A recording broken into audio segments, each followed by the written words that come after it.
for us to be able to start. I hope you're doing well.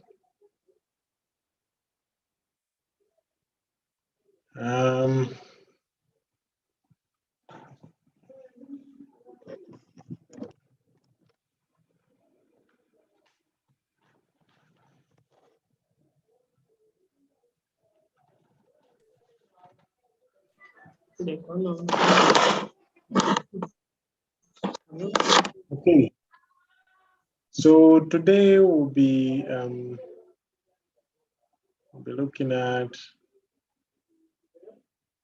the difference between animals and plants. That's what we'll be looking at. But before we continue looking at it, I want someone to help us and tell us what we looked at last time.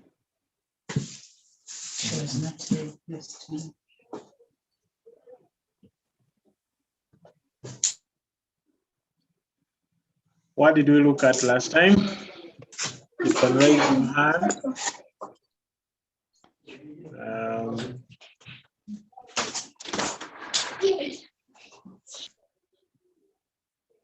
What did we look at last time? You even did an activity about it. Who remembers? You can raise up your hand and tell us.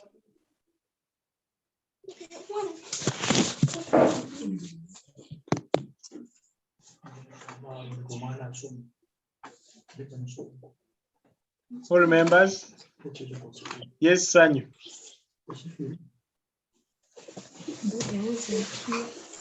If you are not here, it's okay. Sanyu, tell us.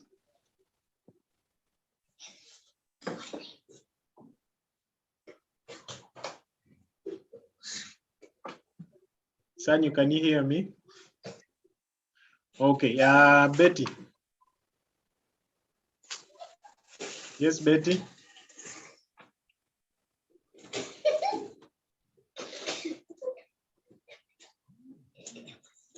The one who has the audio on, I think it is Technospark 5. You can rename your username in Zoom and also turn off your audio. Betty, can you hear me and you tell us what we looked at? No.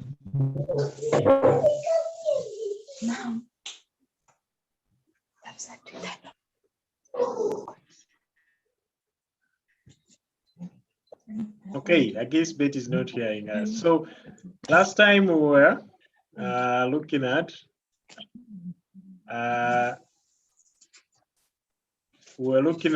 the different life processes. Yes, Sanyu.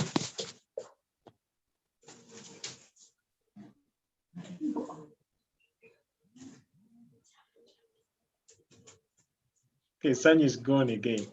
But she was right. I think she mentioned life processes. Yes, we looked at life processes and how we use them to determine whether something is living or not. And you guys did an activity about it. If you're absent, you can always ask for the activities or the notes in the group, in the WhatsApp group. So again, this lesson is brought to you by Yaka Digital Network.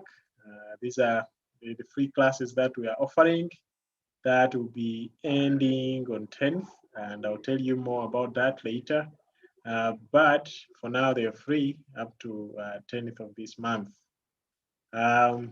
So let's continue with what we have to look at today.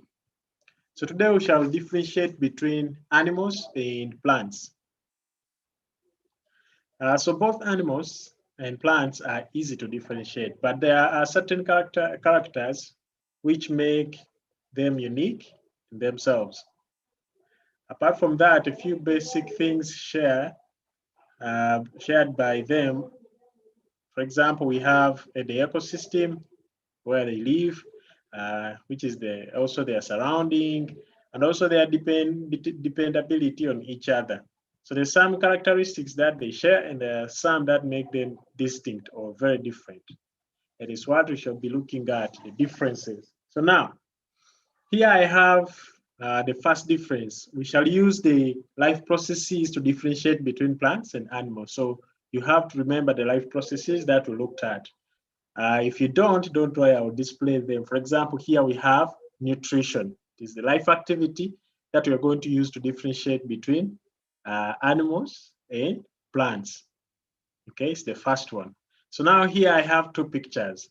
I have a picture here, okay, right here, and a picture right here. So this one, and then this one.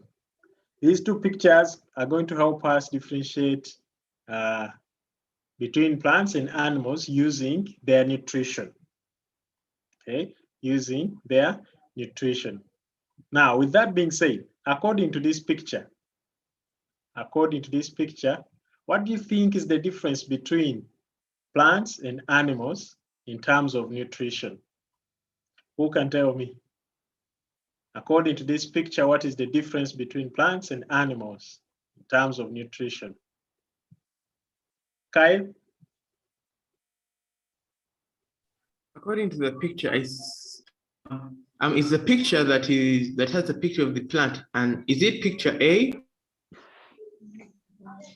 Yeah, Can we it have be picture A? We have a picture on the right and on the left.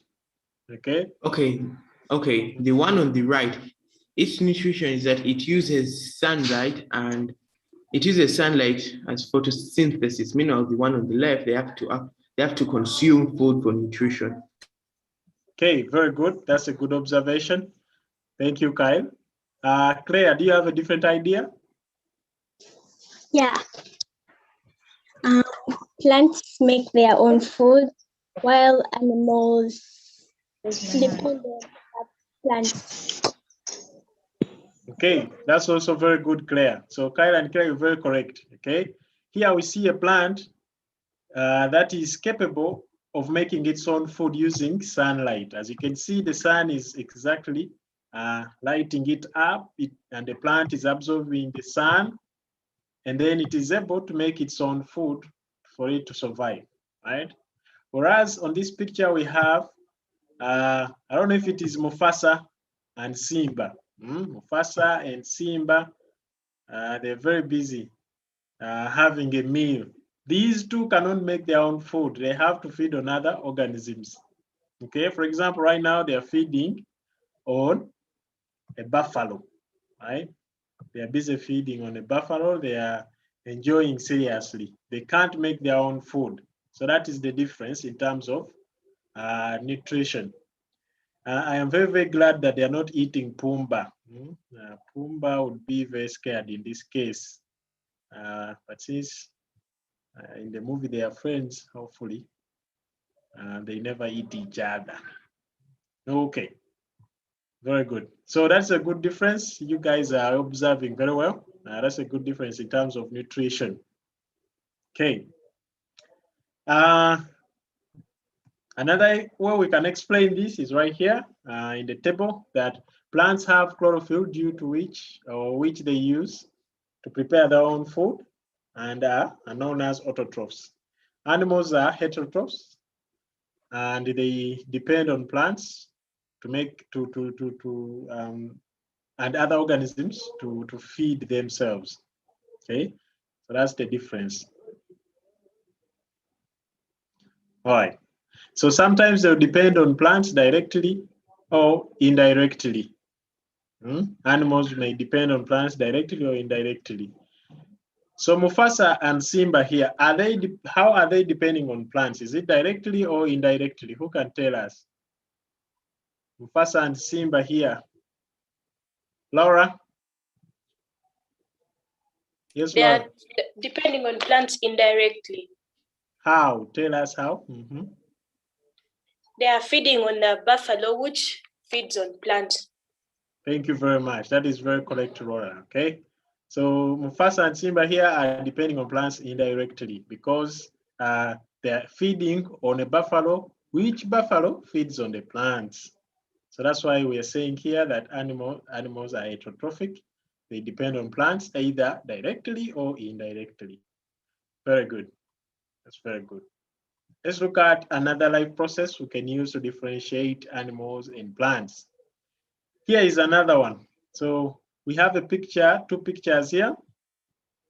Two pictures here. Let me put a borderline here so that you can see where each picture ends. So that's the borderline right there. So two pictures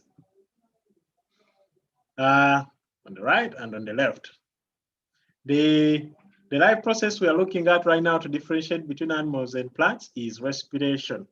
Okay, respiration.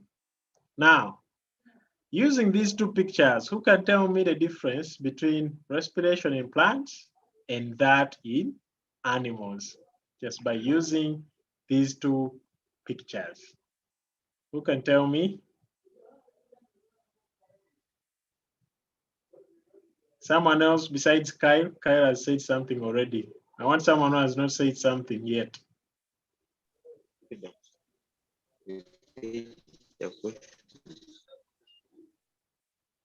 Raise up your hand and tell us.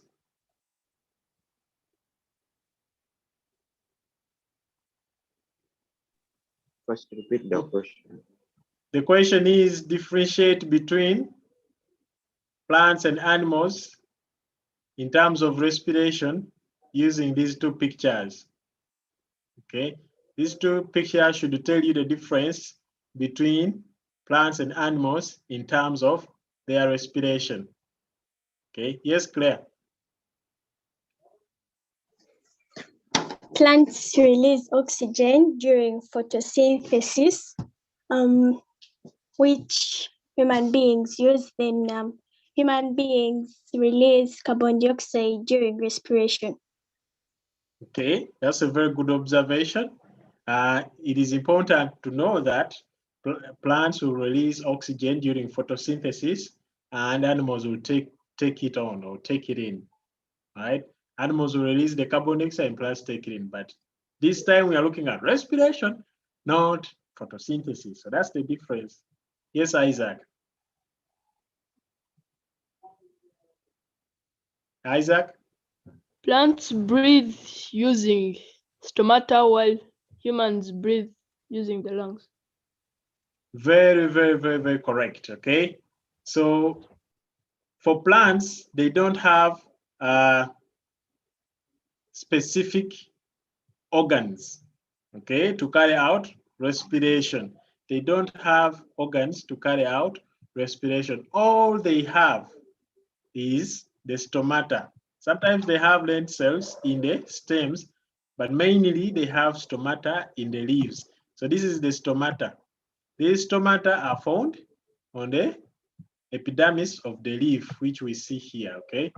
So the picture you're seeing here was removed from the surface of the leaf, okay? So for the plants, they only have the stomata to carry out gaseous exchange. They don't have a specific organ where gaseous exchange can take place. They only have these openings to the surrounding, which we call stomata. They are not organs. You should always remember that. Okay, but for animals, they have an entire organ dedicated, okay, dedicated for respiration or gaseous exchange. In human beings, we have lungs. In other organisms, you find other organs. For example, in let's say amphibians, okay, like toads and frogs, what do you think they use? Who knows what they use? What do amphibians use for respiration? Who knows? You can raise your hand. Yes, Miracle. When in water, they use their moist. They use what?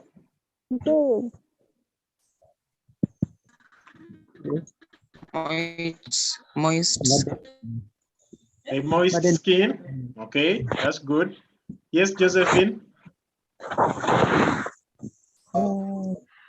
Some use their lungs. Okay, some use their lungs, especially when they're outside the water. So very good. Those are good answers. So they will use the skin when they're inside the water, and then they will use the lungs when they're outside the water. Some of them use their buccal cavity, which is the mouth, and all that. When they are very young, they can have gills. When they are still young, they'll have gills. Okay, so different organisms have different respiratory organs. Especially animals, they have specific organs dedicated for respiration. For plants, that is not the case. They only have these openings to the surroundings, which are not organs. So that's the difference right there. Any questions so far?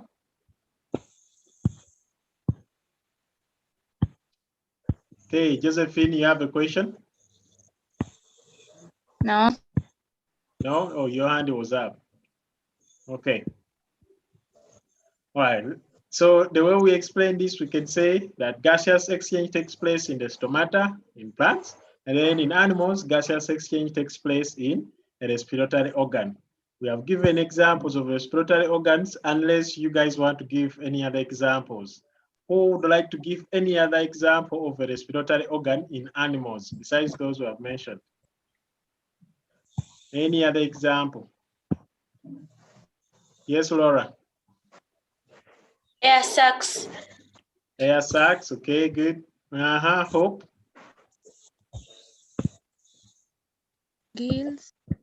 Gills, very correct, okay? All those are respiratory organs. Gills, you'll find them in fish. Air sacs, you'll find them in insects. So things like that. Very good. So that's another difference between plants and animals. And this one was in terms of respiration. Okay, if you have questions, remember to ask. But if you don't have questions right now, let us continue. Another one, growth. Okay, growth. Again, we have two pictures here. These two pictures are representative of animals and plants, how they grow. Now, this may be a little bit tricky, but I want you to observe these two pictures, okay? The one for plants, which is right there, plants. Okay, and then the one for animals.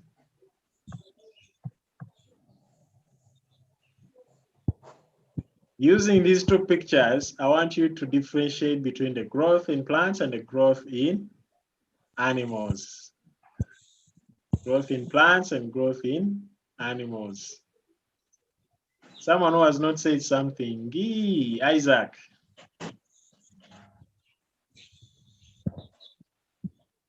Plants Yes, have Isaac? plants have more stages of growth than animals. Okay, that's good. That's good. Good observation. Another one. Let's go, Josephine. Then Kyle, you'll go last. Yes, Josephine. Some plants grow monthly while the animals grow yearly. Okay, some plants grow monthly while animals grow yearly. Okay, that's a good observation too. Yes, Kyle. Plants undergo germination, Okay. and animals are born. Animals are born. Okay, that's another good observation. Hope.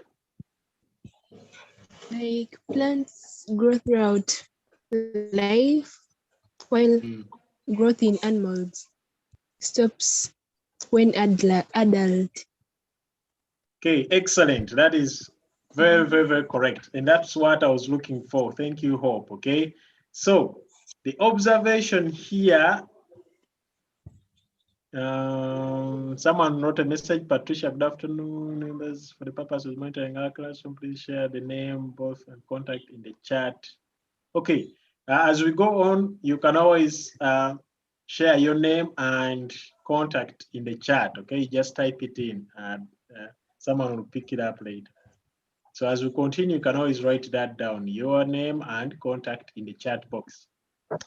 So yes, I was still saying, I think it was Hope who nailed it on the head, that clearly in plants, growth is continuous until the plant dies, okay? Growth is continuous in plants, it doesn't end Okay, it doesn't end until the plant dies off. But in animals, growth is distinct. It only happens for a certain period of time, and then once the organism is an adult, it stops. That's why you see very few stages. Someone else mentioned about stages here. That's why if you see a few stages in animal growth, it is because growth is distinct in animals. It only takes place for just a certain period of time, and then it stops. For example, your bones will stop growing once you're about 22 there. When you're 22, do not expect to grow taller anymore, all right? Unless you have a degenerative disease or something, then you can continue growing throughout life. But if not, you'll stop growing at around 22. The maximum, I think, should be around between 22 to 24. So people like me have stopped growing already because we have a card day. We are very, very old. Okay. So yeah, but for you guys, you're still growing. You're still growing. Some of you are going to grow taller than me. I'm only 5'11", 5 feet 11 inches. You guys can grow beyond 6 feet, I guess. I've always wanted to reach 6 feet, but I think I have failed successfully since I'm already beyond the growing age. But yeah, that is the observation. Okay, plants grow throughout life. So the plants you're seeing around your house, there, around your home, those trees, they are still growing even up to now. Okay, the plants that I grew up with when I was a kid, for them they are still growing, and for me I've stopped. Okay, that's a little bit unfair, but it is okay. All right, so plants are like that. Okay, Kyle said growing in length between the ages of 16 to 18, but the total amount of bone tissue you have, your bone density continues to increase slowly until your late 20s. Yeah, that's exactly what I'm saying. That calcification, that is a long process, Kyle. Don't take us into that, but calcification can continue up to around 22 there. And up to around 22 or up to 24. The median is there. We call it the median.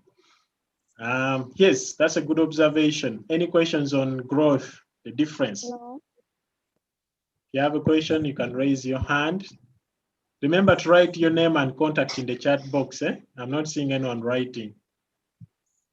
Write your name and contact in the chat box as we continue. Okay. All right, good observations here. Thank you, Hope, for bringing up that. And Kyle, also thank you for your text in the chat.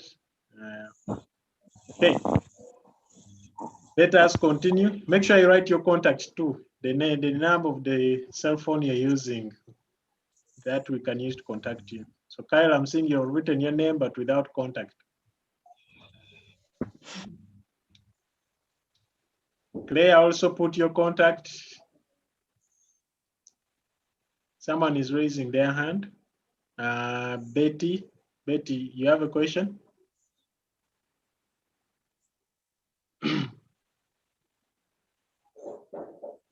Betty, you have a question?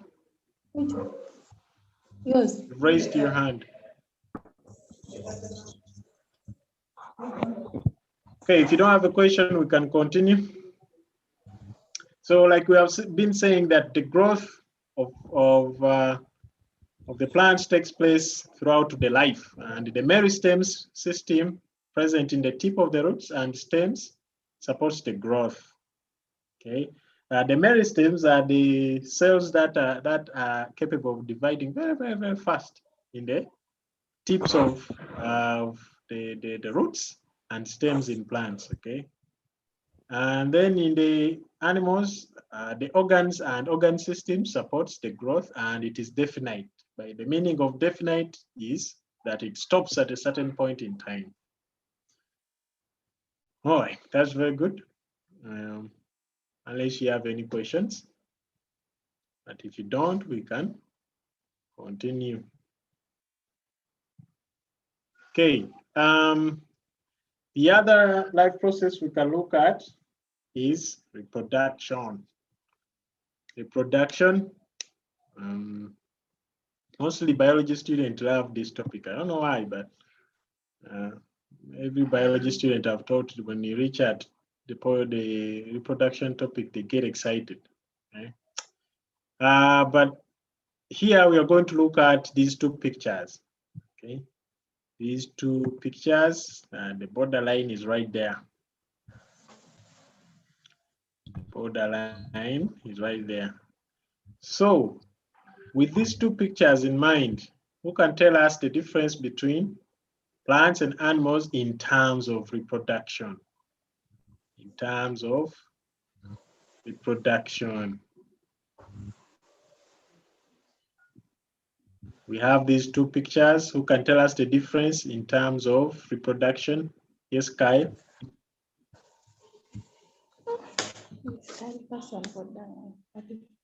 For plants, reproduction has for plants, in order to reproduce, their seeds must be fertilized and they must be planted, I think. Okay. But for animals, they must mate. Okay, very good. Very good. That's a very excellent observation. Another one? Shalom, why are you laughing? Tell us, what do you think? Shalom. Yes. You are laughing. Tell us, what is your observation here? The plant shown on the left reproduces by budding and the animals lay eggs. Okay, good, good. That's a very good observation. You've added more light on the plants, which is good from Kyle's observation. Any other observation?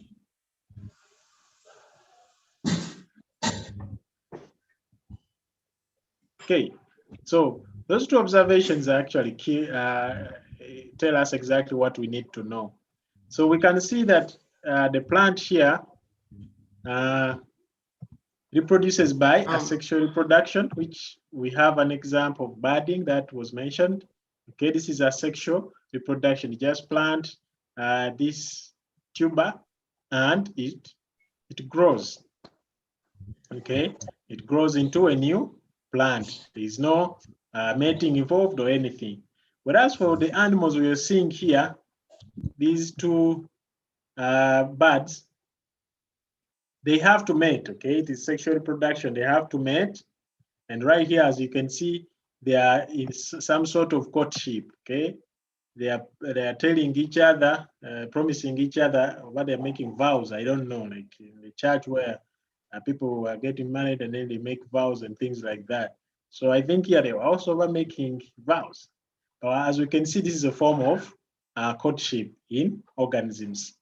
Okay, so they're trying to initiate the mating process, and then after mating, the female, of course, will lay eggs, and then the eggs will hatch into new organisms. So right here in the animals, we have sexual reproduction. And in plants, we see asexual reproduction. Okay, so those are the prominent types of reproduction. Now, I want you to note something here. Both of these plants can also do sexual reproduction. We see that when we see pollination. Okay, pollination is a form of sexual reproduction. But the most prominent one we see is asexual reproduction in plants. While for animals, the most prominent one is sexual reproduction. Some lower organisms like algae can do asexual reproduction in animals, okay? But those are the fewest. Those are very, very few organisms in animals that can do asexual reproduction. So the difference is here is the type of reproduction that is prominent in each of these. So that's the observation. Good job. The other way we can say this is that the production of plants takes place asexually, like budding. This was mentioned by Shalom, I guess. Vegetative methods, okay. Spores, wind, or through insects. Okay, there's so many various ways sexual reproduction occurs in plants, and it's the most prominent. Right? In animals, some lower animals like algae reproduce asexually, while the higher animals produce sexually. So majority of animals will produce sexually. So that's the difference here. Any questions? Okay, good job in those who are writing their names and contacts in the chat box. Good job. Keep it up. Let all of us write our names and contacts in the chat box. Don't forget. Okay. Any questions here so far?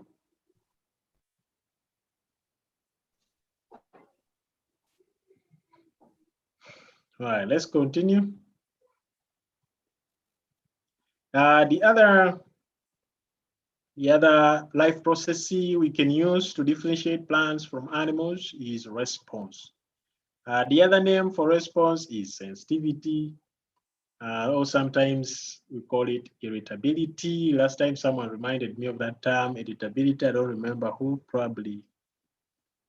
I don't remember. Maybe Laura or Hope. Yeah, someone was asking about irritability last time. Yeah, so irritability or response or sensitivity, we use those terms to see this. So now we have two pictures here again, left and right. All right, we see this plant here doing something. And then here we see that animals have these various senses. Now, using these pictures, who can tell me the difference between plants and animals in terms of response or sensitivity?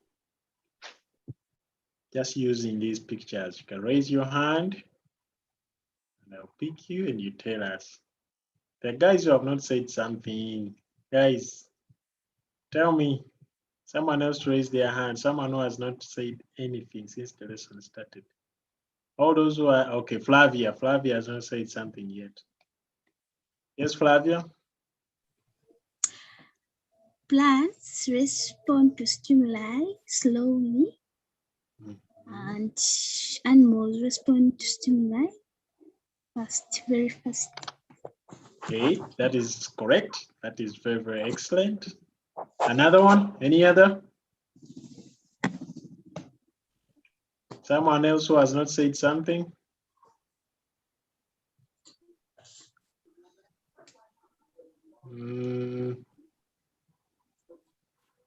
Cedric, today I've not said something. What do you observe here?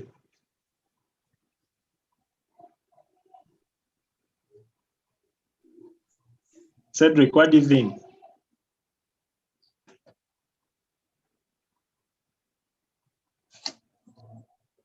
Think about it. Daniel, what are you thinking?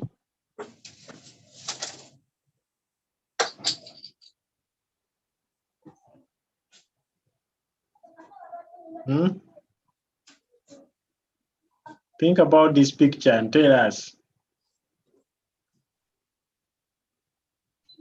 Esther, what are you thinking?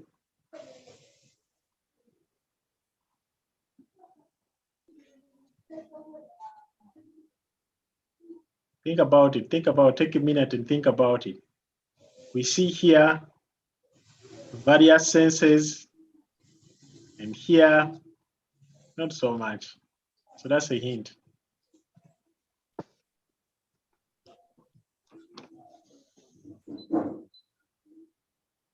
Okay, Josephine, tell us. People use their skin to feel, while the plants are using their leaves to feel. Okay, that's a good one. Yes, Marion? Plants lack specialized organs for sensitivity, while animals have specialized organs for sensitivity, e.g. eyes. Okay, very good. That's another very, very excellent observation. Specific organs for sensitivity are found in animals, while in plants, there are no specific organs for sensitivity. Very excellent. Kayondo, what are you thinking?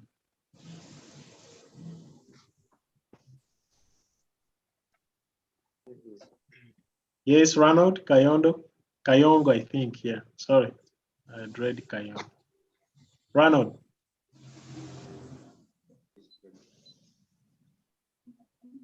Yes, Ronald. We can't hear you well. I don't know. Respond to the stimuli. Okay, response to stimuli. Okay, all those are very good observations. Kyle and Josephine, what do you have in mind? Josephine, I wanted to say that plants only have one type of sense, and that is feeling. Well, I think it's feeling, because this type of plant here, if you touch it, it closes up. It's a response, a reaction. Meanwhile, for humans, we have 5 senses. We have touch, taste, hear, smell, and sight. Okay, good job. That's a good observation too. All right. You have brought me to a very good point that I wanted also to ask before we conclude on the difference. What is this plant? Who knows the name of this plant? Who knows the name of this plant? This plant, I'm pretty sure most of you have seen it before. When you touch it, it closes up. Who knows it in English? Okay, who knows it in Luganda? Ronald, do you know?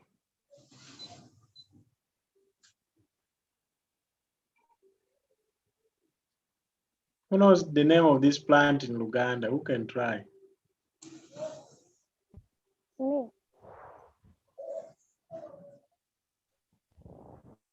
Yes, Kyle.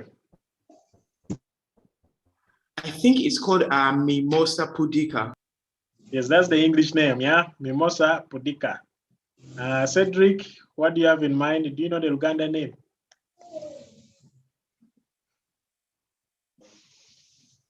Yes, Cedric.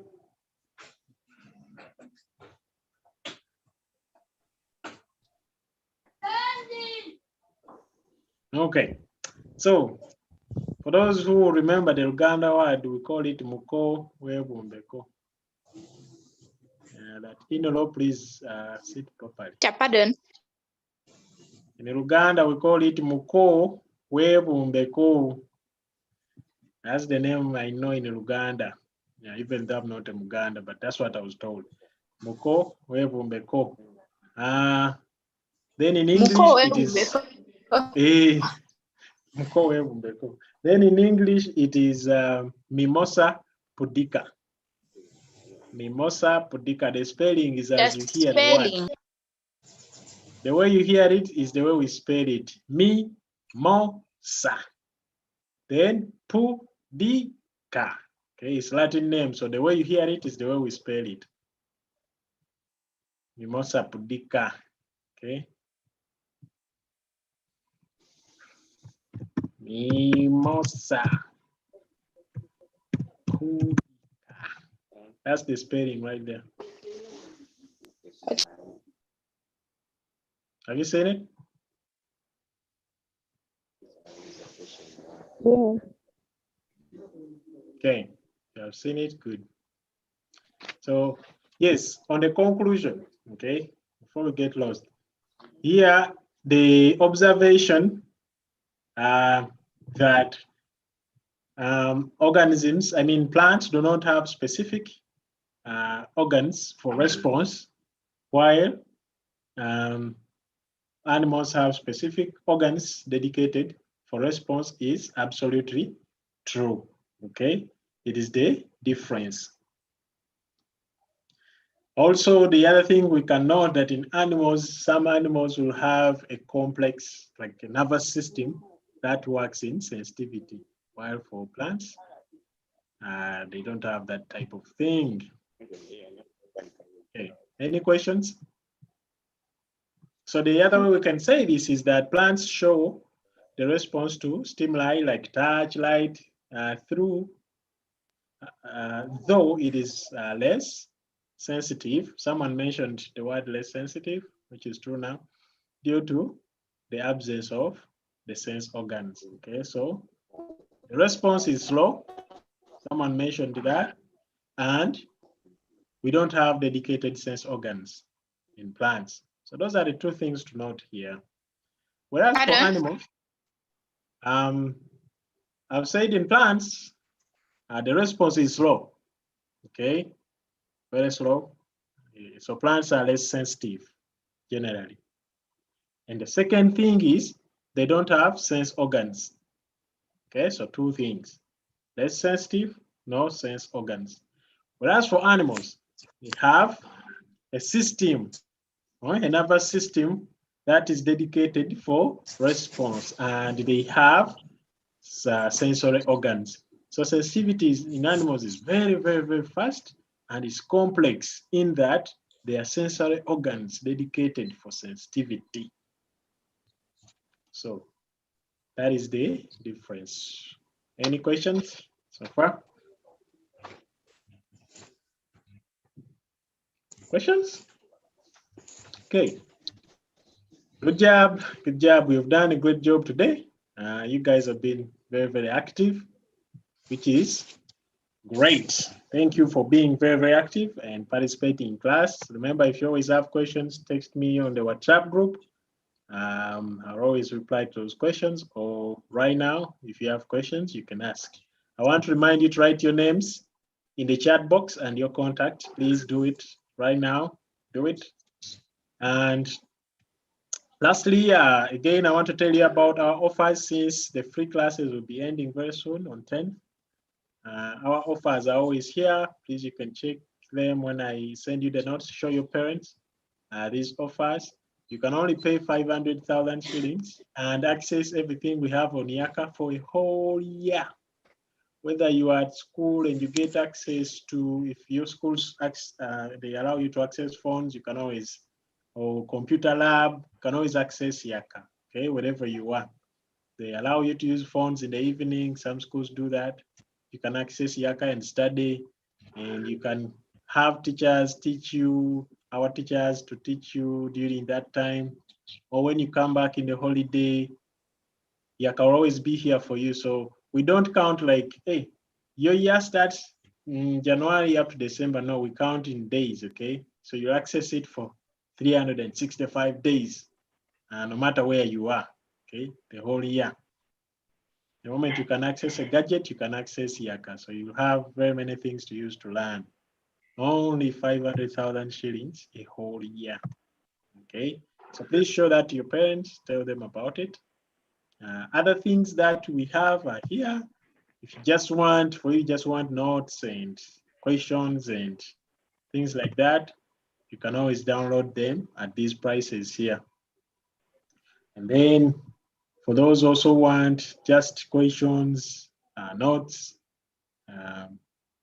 things like that, also you can access them here. So these other packages do not involve things like accessing a teacher, having engagements with the teacher, doing assignments and quizzes. These ones do not involve that.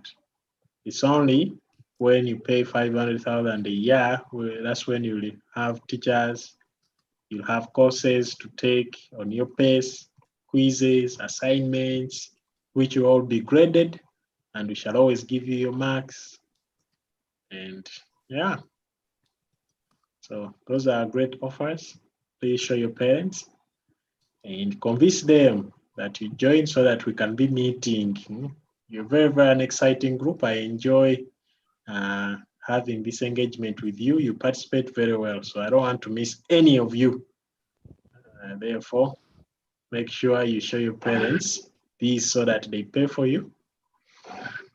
And we continue this relationship. So well done. Thank you for your participation. I'm going to send an activity in the group. Please do it, but when you're submitting, either submit on my email, which I'll put in the group, or inbox me, okay? Inbox me the pictures of your work, or if you've done using PowerPoint, send it in my inbox on WhatsApp, or if you have used Word after doing the assignment, send it in my inbox. Don't put it in a group, because I've seen some people are very lazy. They wait for others to put in the group, and then they copy and paste. So copying and pasting is not nice. So when you do the assignment, inbox me the answers, okay? If you do it in your book, take pictures, inbox me. I'll look through and then give you feedback. Or you can email it, okay? I'll give you my email, don't worry. So any questions? Please, those who have not written their names and contacts, make sure you do it. Yes, I'm going to give you my email in this chat, in the WhatsApp group. But if you want to pick it from here, it is right there.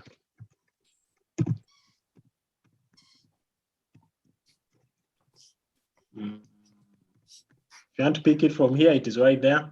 But I also send it to the group. You'll even find it on the assignment anyway. You'll check in the assignment and it will be there. Any other question? I'm going to send it tomorrow. Teacher, are you going to send an activity? Yes, I'm sending an activity in the group. Hello. Okay. Yes. Hello. How are Hello. you?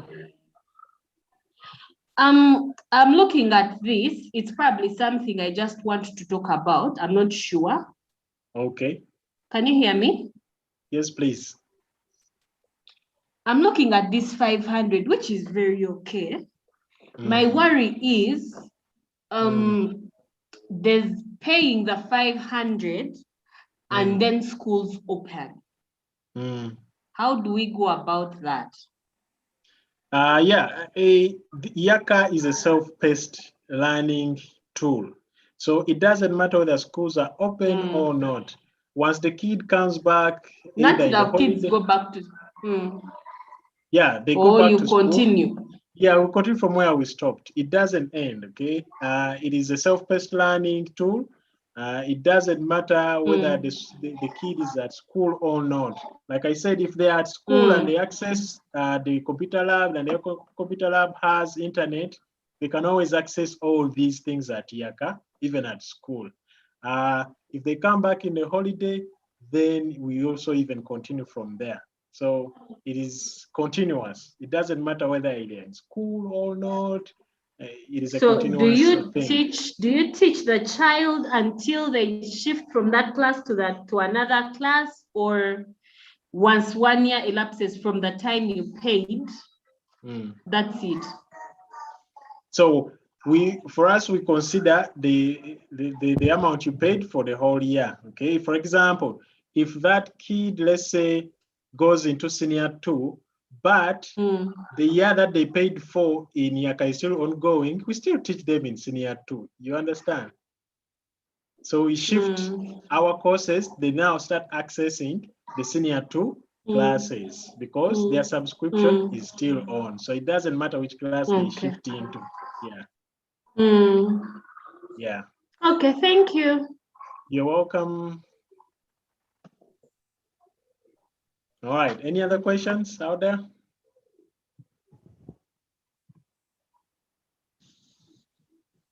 Okay, good job. Good job. Wait for the assignment in the group. Those who have not yet typed in their name in the chat box and contact, please do it.